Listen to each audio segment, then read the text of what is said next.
Hello, வணக்கம். நாம் அன்னைக்கு மாடியில் போட்ட வத்தல் நல்ல வெயிலில் காஞ்சிருச்சு. அதை எடுத்து தனியாக வச்சுட்டோம். இப்போ அதை வறுக்க போகிறோம். தவாவில் எண்ணெய் காஞ்சிருச்சு. நல்லா காஞ்ச எண்ணெயில் நாம் இப்போ போட போகிறோம். நல்ல முறுமுறுன்னு வந்த பிறகு நம்ம எடுத்துக்கலாம் அழகாக.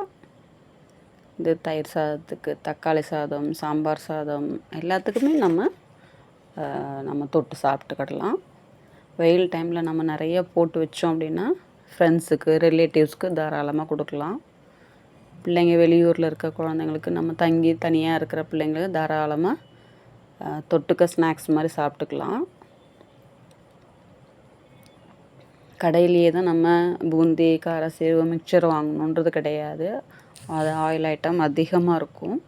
இது கரெக்டாகிட்டு இருக்கும். நம்ம அதிக எண்ணெய் இழுக்காது, திட்டமாக இருக்கும்.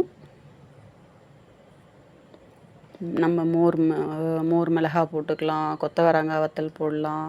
இந்த மாதிரி எல்லா வத்தலும் கொஞ்சம் கொஞ்சமாக நம்ம போட்டு எடுத்து வச்சுக்கிட்டோம்னா ஹெல்த்தியாகவும் இருக்கும், ஆரோக்கியமாகவும் நம்மளுக்கு இருக்கும். உடம்புக்கு அதிகப்படியாக எண்ணெய் நம்ம சேர்க்கணுன்றது இல்லை.